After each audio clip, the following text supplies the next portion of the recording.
Good day, everyone. Learn how to delete a contact in AOL Mail. So I will open my AOL Mail, and at the left-hand side, I have AOL Mail inbox, send, spam, trash, and there is one more option which says views. So we will click on views, and then we can go to contacts, and from here you can click on top, you can click on all, and you can also click on list. And once you click on all, you also get an option to click on and create a contact.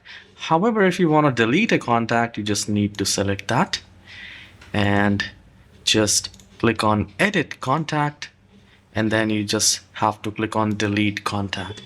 It will ask you, are you sure you want to permanently delete this contact? And this is how we have successfully deleted the contact in AOL Mail. Please subscribe for more tutorials like this. And if this tutorial is helpful, please don't forget to hit the like. I'll see you in the next video. Have a wonderful day.